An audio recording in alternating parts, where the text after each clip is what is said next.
if you were engaging in the behaviors he's engaging in, what would that mean about how you feel?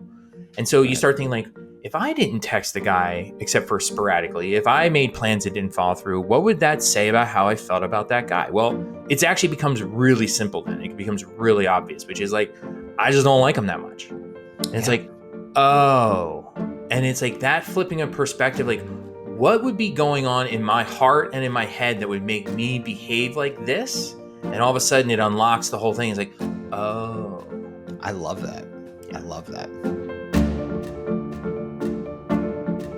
You know, Gary, when you propose this topic of talking about 7 ways to know if a guy really likes you, I thought to myself, how many times do I have to create a video about whether or not a guy likes a woman? I feel like I want to jump off a bridge thinking about doing this topic, but I think we can give a lot of help to those who haven't. Is that a terrible way to start a podcast? I think it is, but it's just what's going on in my mind. I'm like, oh my God, how many times do we have to talk about this to just get it through some people's head? He doesn't like you or he does like you, and both are okay. I think it's one of those things because of what we do and who we talk to, we hear this a lot. But I mean, this is literally like one of those age-old questions in relationships, right? It's like we could record a podcast. If 7th graders, middle schoolers listen to podcasts, like they would have this exact same question. And people haven't figured it out in the last 20 years. Like no one gets it.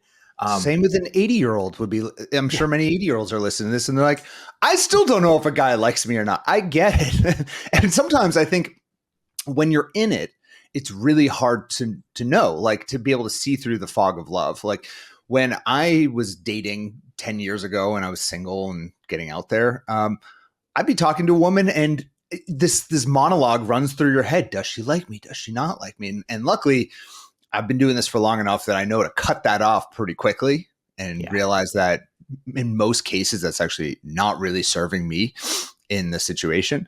But I get it. It's just like a part of our nature. I'm sure 10,000 years ago, people were asking this question. And I guarantee if humans are around in 10,000 years, they will still be asking this question. Yeah. And, you know, because we do a podcast for successful women, this is pitched towards women and how women are having a hard time figuring out if guys like them. But if we were doing this podcast for guys, it would be even longer because they're even more clueless in terms of trying to figure out if women like them. I mean, women are generally better at this than men, but there's still just certain things. And I think, you know, what we're going to do today is just a slightly different take on anything I've ever seen in terms of how to answer this question. Yeah, I love it because, I mean, sometimes for those women out there, if you're dating or talking to a guy, you might be texting a guy. He seems really interested. You're sending your absolute best A-game flirty text to him, but then you don't hear anything. It's like nothing. Or maybe he does give you like a 1-word answer and maybe you then say like, we should go out sometime. And he's like, yeah, sure. But then you never hear from him again. And this is a common thing we hear from a lot of women out there. And that's what I like about how we're going to approach this today is because I think so many times how to know if a guy really likes you, what everyone else does is like, what face is he making? Like, what did his text say? And it's all that like really, really early initial stuff. And I think that's frankly a lot easier to figure out because guys are pretty like straightforward a lot of times. What we're talking about today is more, is he really into you? Does he really like you? Kind of after that initial meetup in a way where it's like things are going okay, but then it just kind of dies or it fizzles out or it's just not progressing as far or as fast as you might like. And so that's what we're going to focus on. Yeah. And typically when this is happening and you're kind of getting the hot and cold feeling from a guy, typically there's 2 reasons why this might be happening. The first one is that he's a shy guy, doesn't know how to date. Maybe he has a fear of rejection. Maybe he went through a terrible breakup in the past and is just terrified of, getting hurt. And that is a real fear for a lot of guys. But the second reason is that you might be, I hate to say it, kind of the back burner. You might be, the woman that he is, maybe considering, but he's also really trying to get out there and continue dating and seeing other people. Or really, he's just, might I say, breadcrumbing. Gary, do you want to explain a little bit about breadcrumbing? The back burner breadcrumbing. It sounds like the world's worst cooking show. It's just terrible. But so Oh breadcrumbing. my God. So the fact of the matter is, and this sounds weird to a lot of women, is that guys will keep you around even if they're not really that interested in you. Yeah. And that's essentially what these back burner breadcrumbing kinds of things are about. And so, what is breadcrumbing? Breadcrumbing is essentially just leading somebody on. It's Yeah. doing a lot of getting to know you types of activities, talking, chatting, but it's sporadic. It's inconsistent attention. It's showing interest, but just enough to kind of keep you coming back without ever doing much to progress it into a full-fledged relationship. Because oftentimes when people are breadcrumbing, when these guys are doing this, they're not interested. They're not at the moment looking for a long-term committed, fulfilling relationship. And so they're just kind of doing just enough to kind of like lead you down that path, breadcrumb by breadcrumb, to kind of keep you hooked without ever really caring about getting to a destination. Yeah. Something is holding them back. Maybe they're still going through a divorce. Maybe they even had a death in the family. I mean, there's a million reasons why a guy might not be fully pursuing you. And at this stage in the connection, that's really not for you to be totally concerned about, because ultimately his actions truly do matter the most at this stage. And for all those women who try to justify why he might be doing this and why I need to stick around and why he's really a great guy, you're wasting time. I don't know what to tell you. You're wasting time and precious resources on those guys. And by the way, women do this too. Like, women breadcrumb just as well. I think it's part of human nature. And one thing I've found that happens, especially with our clients, like when they get into Love Accelerator and they start working with us, they tend to say next to a lot of guys who are breadcrumbing them. And when they move on from those guys come back with a furious amount of energy, like a ton of, and not furious might be the wrong word, but a lot of energy. And they actually start pursuing them again because those guys now have a fear of loss. But the thing is, if they go back with that guy, well, guess what's going to happen? He's going to pull away again. So this kind of hot and cold breadcrumbing stuff can be very toxic and very taxing to you emotionally. And first things first is to realize that and be really intentional about your emotional energy throughout the process. And if you are, and you can remove this type of behavior, you can really simplify your love life pretty quickly. Suddenly things can get pretty simple if you just don't tolerate that type of behavior. Yeah, you get rid of the bad, and all of a sudden, there's a lot more room for the good to shine through, right? Yeah. I think one of the really important points to make is every once in a while, a guy's breadcrumbing just because he's confused and he doesn't know what's going on. Yeah. Like he himself actually doesn't know how he feels, and so he's just kind of wishy-washy and just not really certain. But that said, breadcrumbing is a really nice sounding term for something that a lot of guys do that's just frankly emotional manipulation. Yeah. Right? They're playing around with you. Like when we're talking about backburnering, it's like they're purposefully saying to themselves, like, okay, she's good, but she's not quite up to where and purposely doing things that keep you hooked, but knowing it's not going anywhere. And so, again, you're going to kind of see this theme running through this episode today is like, this is not the guy that you want. And so when you start reframing breadcrumbing, which sounds kind of adorable, into, frankly, emotional manipulation, it starts sounding exactly what you just said, which is like the kind of guy you should next. Yeah.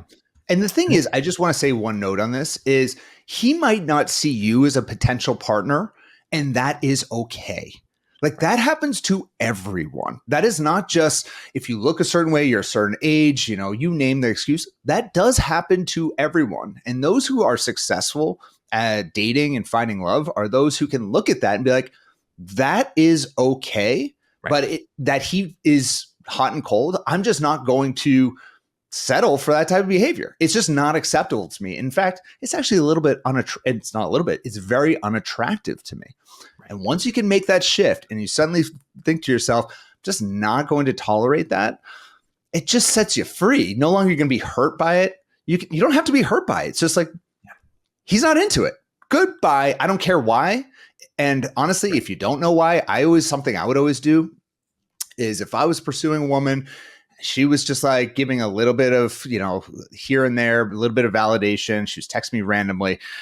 I would just tell myself, just to ease the pain, that it's not me, it's her. She's got something else going on in her life. Goodbye. It's clearly not the right time. I would just chalk it up to external factors, and it just makes it easier.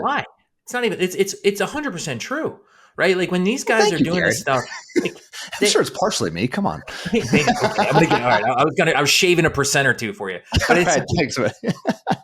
it's they don't know you. It's not about you, right? Yeah, They don't know you well enough to make a good judgment about you as a person. So as much as it stings, we take these things a little too personal. And so most of the time early on, it's not about you. It's about them and something they're going through. And I think that's right. really important because you don't want to get in that pattern where you're blaming yourself and thinking like, what's wrong with me? And it's like, no, it's not. They don't know you, right? So it's No. really not about you. So Gary, I think what we need for you are some like nerd glasses, and you can put on these nerd glasses whenever you bust out your research and your statistics. Do you have any? You don't wear glasses. I wear contacts because of being bullied. Thanks, Adam. Get out your nerd glasses. Nerd glasses. What do they do? I'm not flexible enough to do it. Just Getting flashbacks God. to fourth grade. Thanks, buddy. Thanks, Gary. I just lost about 75% of our listeners for being a bully. Well, I'm glad you brought it up. Though. You look great. I'm glad you brought this up because speaking of research, I was able to find some research on breadcrumbing because one of the questions I know people have is, wait a second, like breadcrumbing, is this a thing? Is this common? And the biggest question of them all is like, does this just happen to me? Because I'm sure people listening have had this happen. And when these kinds of things happen, we take it personal and we start thinking like, it's something about me. I'm doing something wrong. Why is this happening to me? I got to change my entire strategy. I need to move. I need to, I need to become a lesbian. All men are the worst, whatever it is that we decide because of this. And let's just start with, it happens to everyone. I guarantee it happened to Angelina Jolie at a certain time in her life. Name the woman, Beyonce. Taylor Swift, I'm sure, has been breadcrumbed before. I guarantee it. I don't listen to enough of her music to know, but like pretty sure she talks a lot about the crap that she deals with. So you're so full of it. You're such a closet Swiftie. I've seen the pictures. Like you are acting like you know nothing about Taylor Swift. It's okay. such a lot. I did go to the Taylor Swift concert in Boston, and it was the best night of my life. All right, there we go. But I don't really listen to Taylor Swift. I just happen to, Moving on. All right, now you're bullying me. All right, we're even now. See, this is what happened. All right, hit us up with the nerd juice. There was a study of 600 people, and basically what they found, the gist of it is over half, 56%, had been breadcrumbed at some point in their dating experience. Yeah. So it's a flip of a coin, right? Like 1 out of 2 people are going to experience breadcrumbing. They also asked them in the last year, how often has this happened to you? And there's basically 1 out of 3 had it happen in the last year.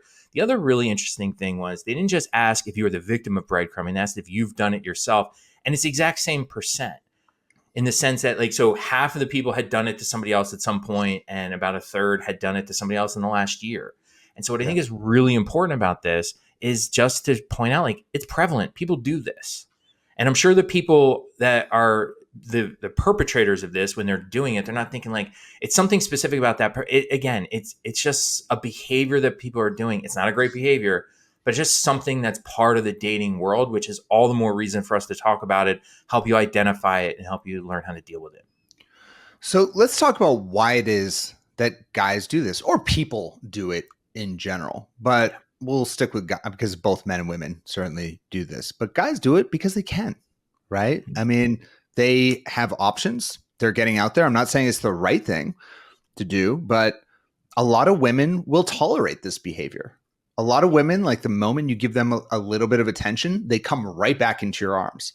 And I know for a fact, like I can think of a number of guys back in my 20s when they were dating would breadcrumb because they are ultimately looking for something else for whatever reason, but they still want that ongoing validation from women. So it's like the moment they feel a woman slipping away, they'll text her, maybe they'll sleep with her, they'll get their sexual needs met. They might even have her over for dinner and she'll cook him dinner because, oh my God, now he's like really getting serious. And then he'll pull away again. And it's awful. Like it's a really terrible behavior. But ultimately, like these guys get away with this because certain women fall for this trap. And I'm not saying this is like a blame on women, just to be clear. This is just all we can do is control. The only person we can control is yourself. Like You can't control men. You can't control these guys, these certain percentage of guys who do it, 50%.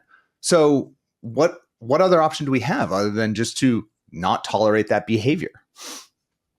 Yeah, I mean that's exactly right. It's like it's going on because guys are human and humans get away with what they can. We do it in every facet of our life, right? We drive as fast as we can until we get caught. You cheat on your tax. Like people do all kinds of things, right? Just because they can get away with it, right? Well, you And drive really so fast.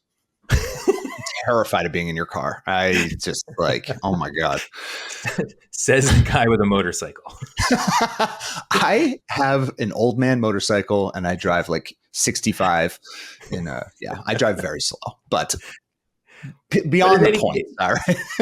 yeah, all aside, guys are doing it because they want to keep their options open. Other women in their life have let them get away with it, and so they're going to keep getting away with it. And so that's not your problem, right? Like your job is to just not fall for it. And so sometimes guys are doing this intentionally. Sometimes they're breadcrumbing because they're bored, because they're lonely. Some of them are doing it because, frankly, they're married, right? Yeah. They're on these apps, they're married, they're making connections. Like something starts to get going a little bit, then they get scared and then they back off, right? You just don't know. Um, and I'll speak sometimes even. I'm sorry, I didn't mean to interrupt, but like just speaking personally, I think of certain times in my 20s when I would probably have considered myself to be breadcrumbing someone. We have very selective memories going back in that time, so it's hard for me to remember.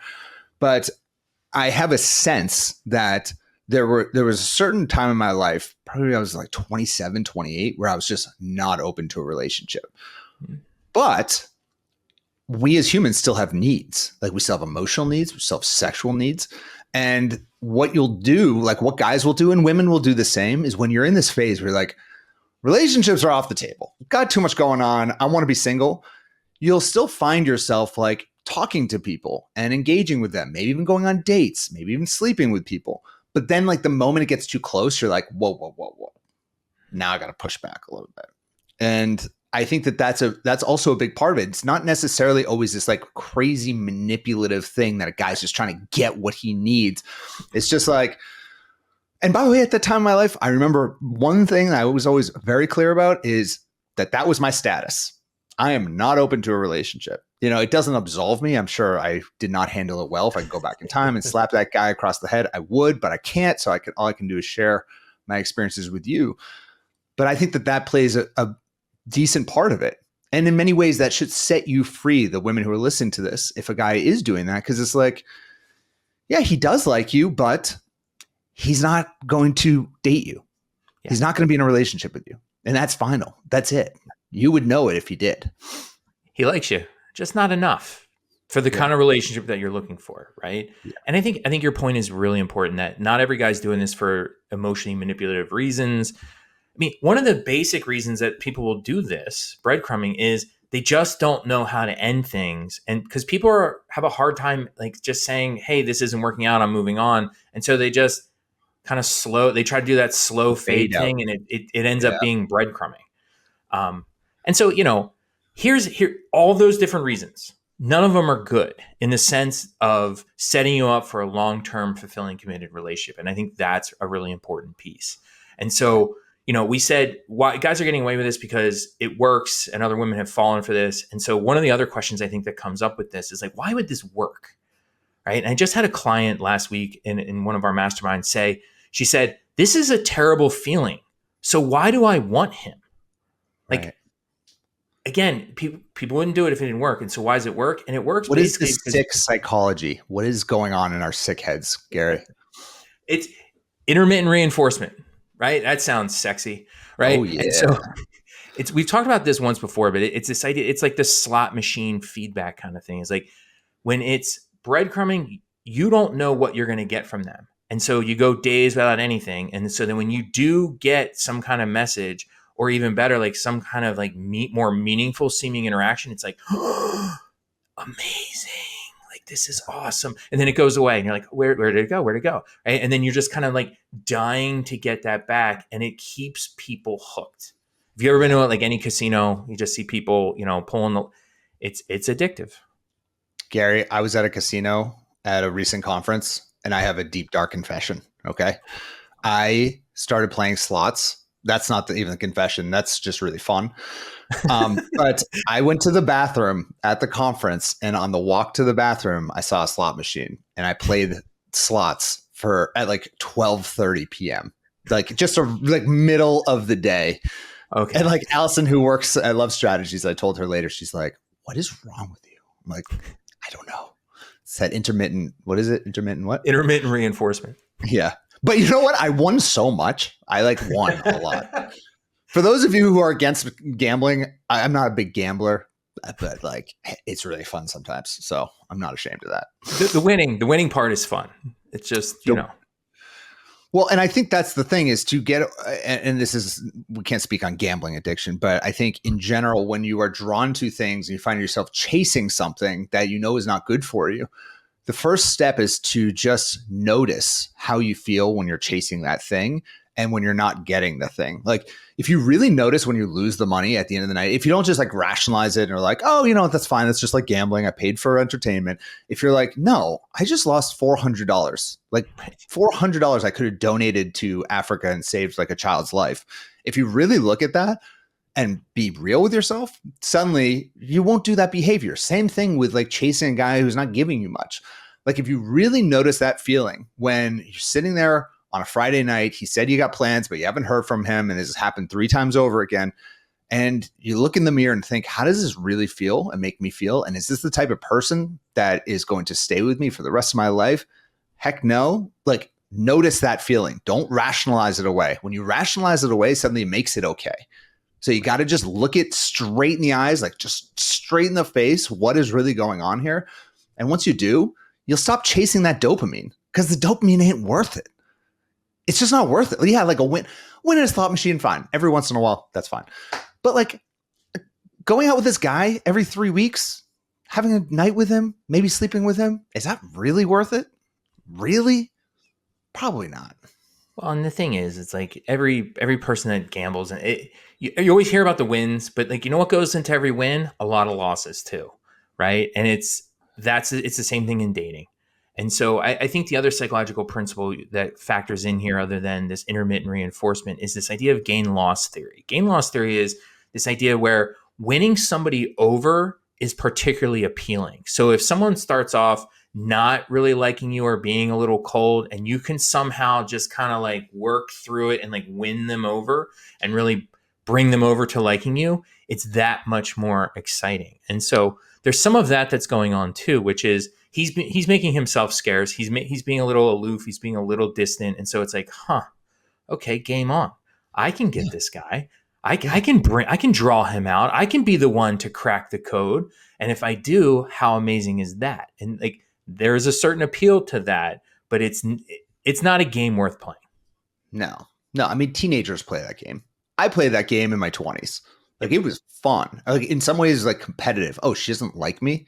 Mm-hmm. Oh, I'm going to change that narrative. I am going to change that narrative. You have no idea. I'm going to work as hard as I can.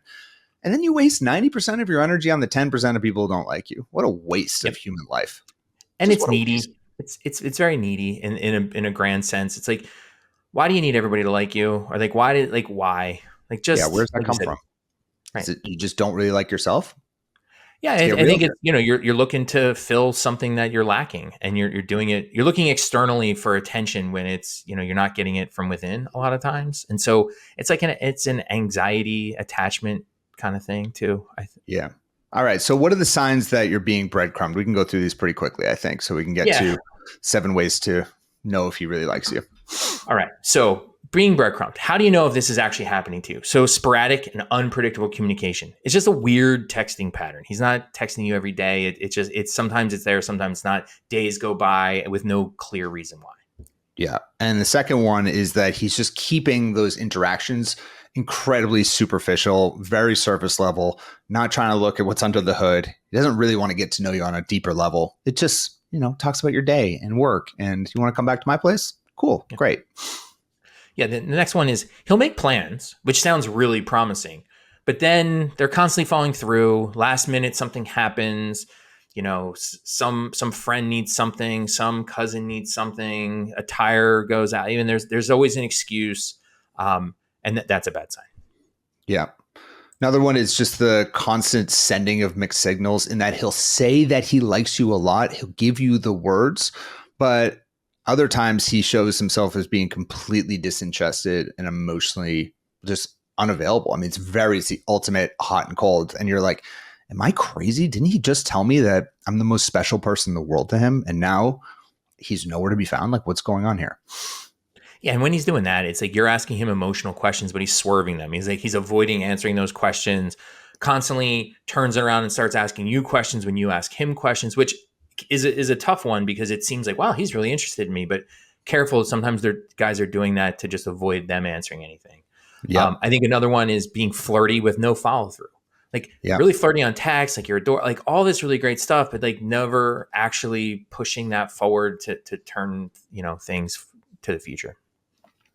Another very important one, going back to Adam in his 20s, is that the future, any discussion of anything in the future is like out of the cards. He is not trying to meet your kids in the next month. He's not trying to plan a vacation 2 months from now. No way. It's just not discussed. And certainly any discussion of marriage, family, where to live, anything like that would ever come out of his lips. Right. It just wouldn't happen.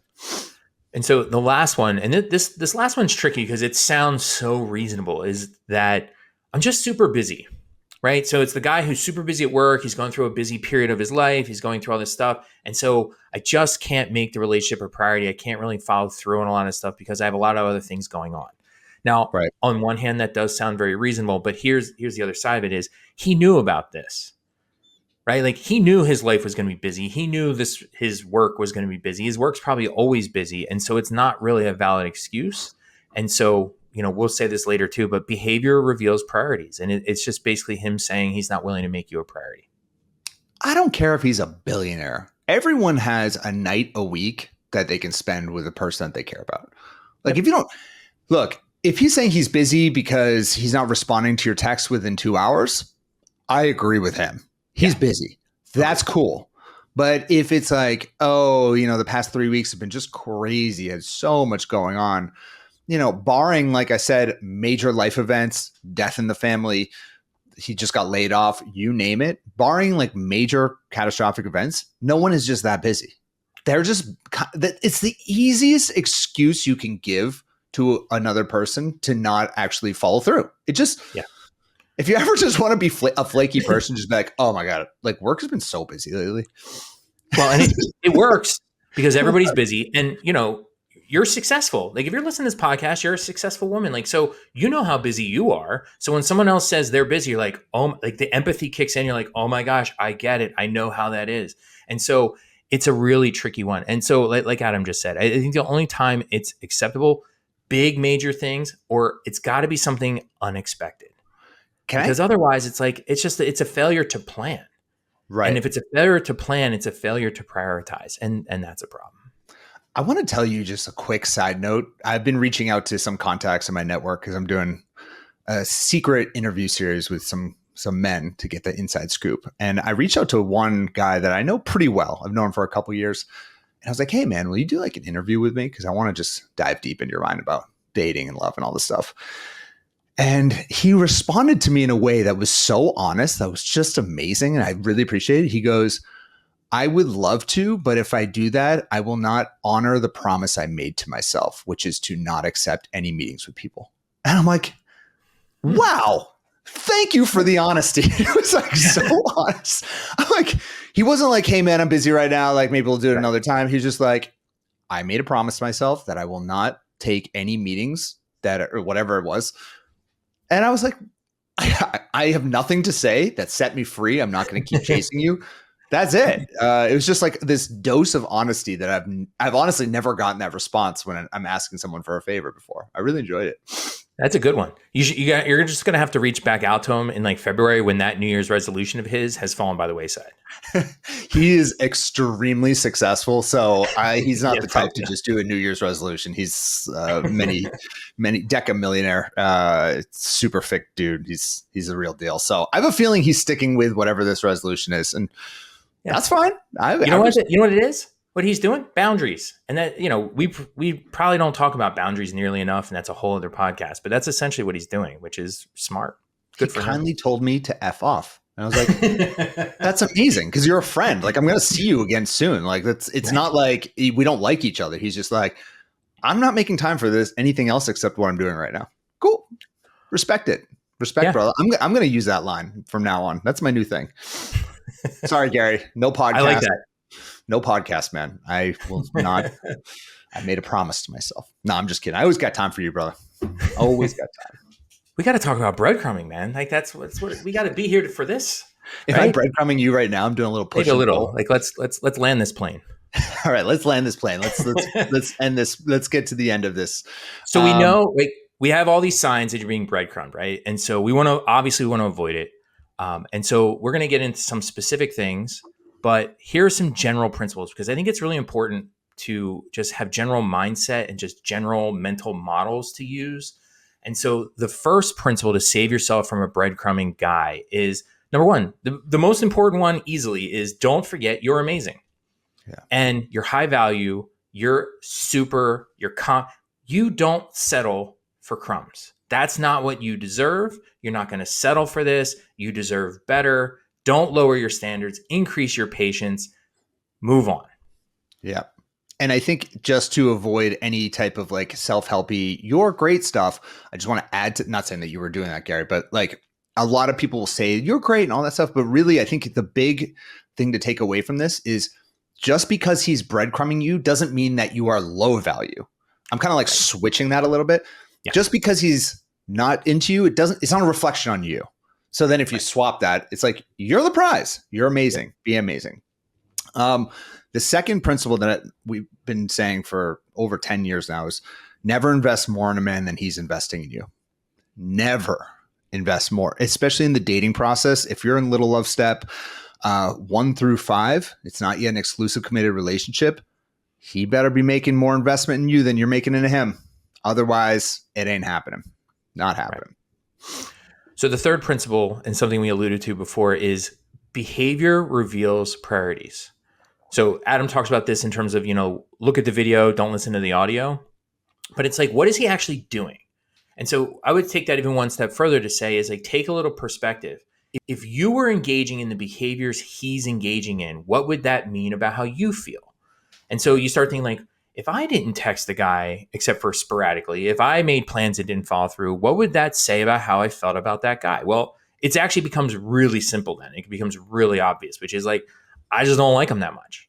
Yeah. And it's like, oh.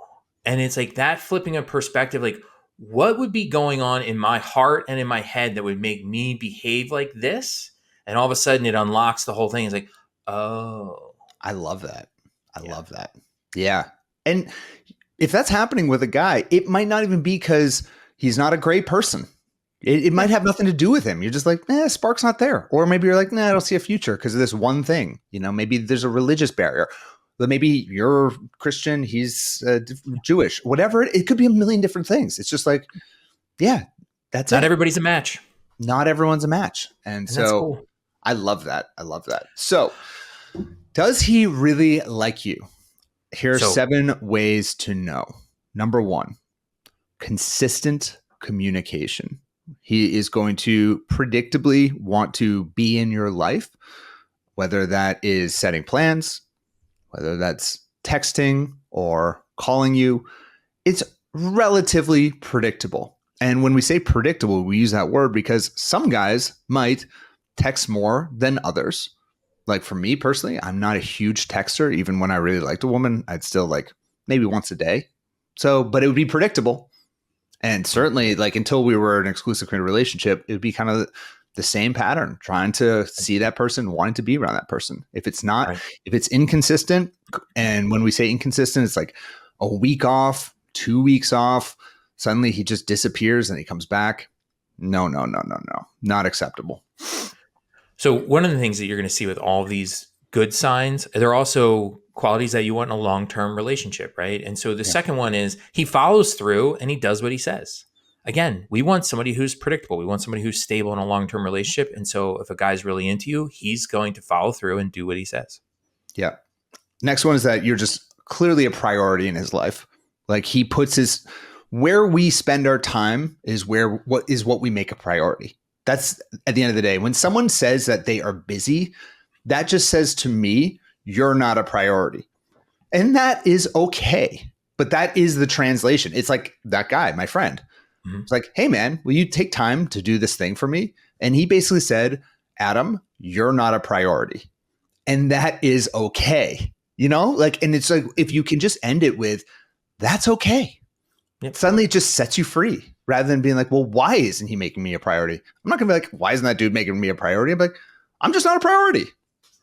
Right. Okay. Yeah. So what? Because fundamentally, it doesn't matter, right? It It doesn't matter. Yeah, exactly. I Doesn't can't wait matter. to send him this podcast and then that meeting. So the fourth way to know that this guy's really into you is he makes an effort. So he comes to you, he's setting up the plans, he's taking an initiative. Because that's not something every guy's going to do, but that's something, again, you want in a long-term partner. And so it shows clear relationship intent. He's into you.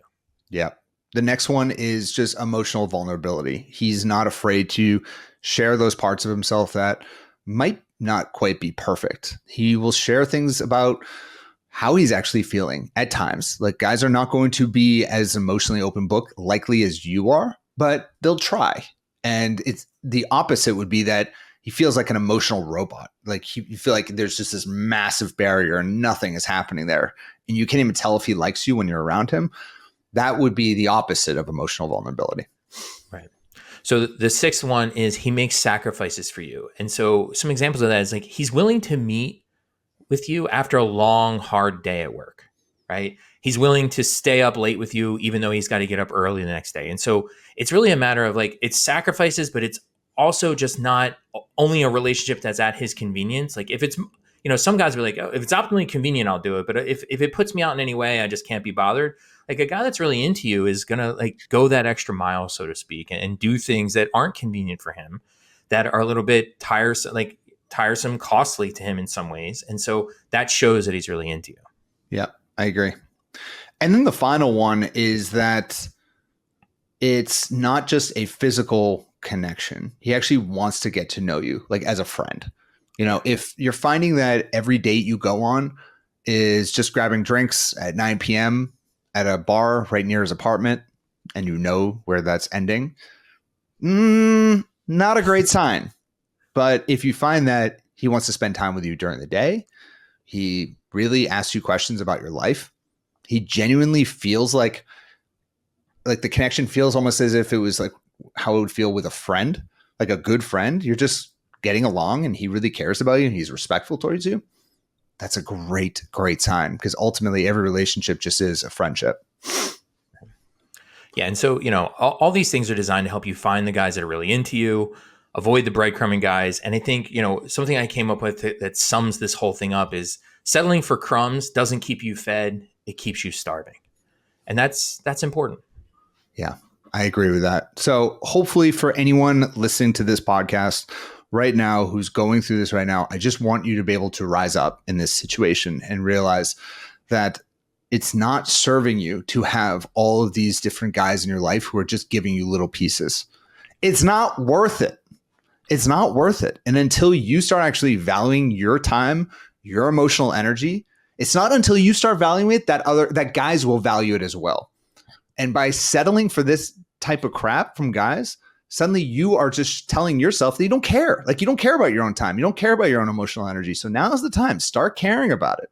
If a guy's just giving you little pieces, not happening. It's crazy. Once you do this, like it just sets you free. No longer is your love life complicated all the time. No longer are you dealing with all of these guys that are just, oh my God, men are the worst. You can just be like, some men are the worst, but I don't deal with that. And guess what? I've suddenly attracted some amazing guys who are really stepping up to the plate because that is all that I will allow to enter my life. It's just amazing how it happens. Yeah, it comes down to you have to create the space for the good stuff to find you. And it happens with lots of areas of life. And the same is true with dating, right? If you're settling for crumbs, you're going to get satisfied with crumbs. But if you stop accepting those crumbs, all of a sudden the better stuff's going to find you. Love it. Thanks, Gary. Appreciate it, man. That was great.